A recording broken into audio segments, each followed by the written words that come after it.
Hey guys, Jared here from Rare Earth Adventures. Just wanted to do some tips for you guys focusing around winter camping, specifically to our clients that are signed up for the 5 or 6 day circumnavigation of Crater Lake coming up next month. We know you're going to have some gear questions here in the future. We have updated the gear list on the website, so feel free to check it out. But we know that one question is going to come into water containers itself, specifically bladders versus a container. Here's just some of the things to consider.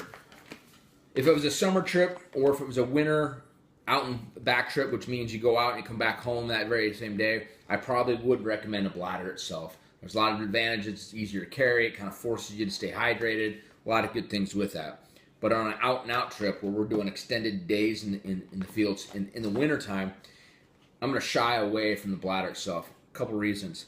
I don't necessarily overly trust the ability for the bladder not to leak. We've all had that issue where it's leaked before in your pack, and your whole pack is soaked. It's dripping out of your pack.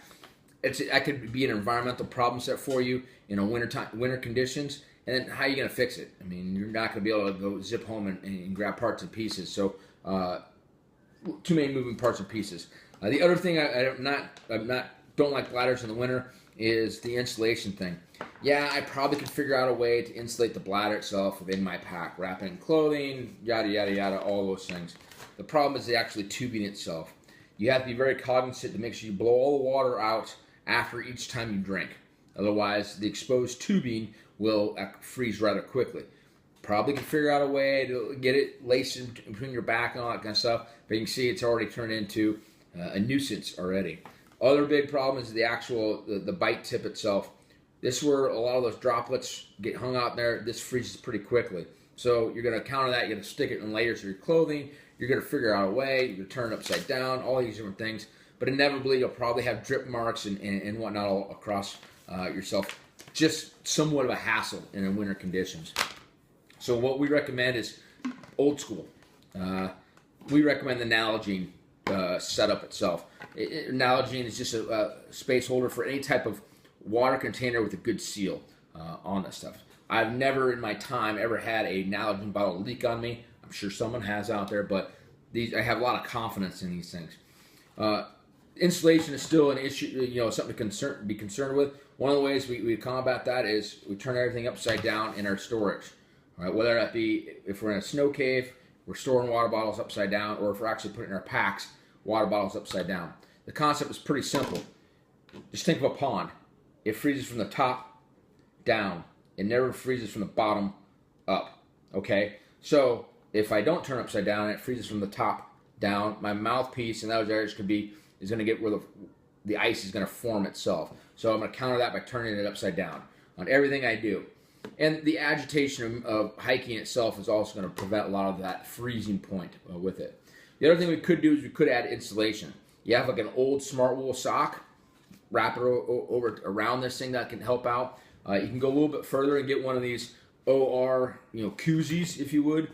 Same thing though, upside down in the koozie.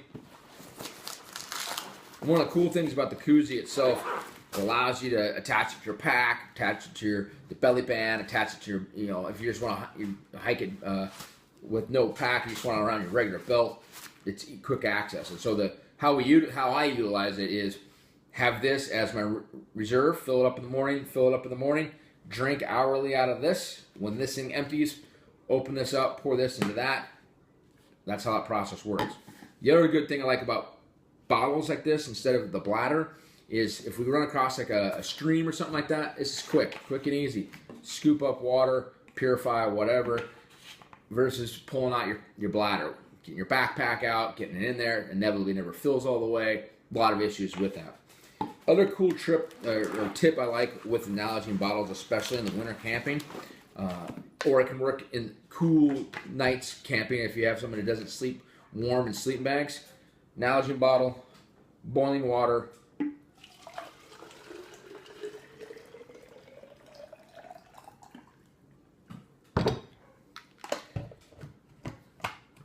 Now this is nice and sealed. I'm not worried about it leaking. This is a little heater inside the sleeping bag for those that sleep cold. I don't have the confidence of filling this up, A, with boiling water, B, put it in my sleeping bag and not leaking all over me. These are the reasons why we are suggesting going with the Nalgene containers for your water setup on a winter camping experience out there. If you have any questions, feel free to drop us a line on our social media, Facebook or Twitter, or hit me up directly on our email, which is info@rareearthadventures.com. Hope this helped. Hope you guys have a great holiday season, and hope you guys get out there and find the adventure during the winter. Thanks.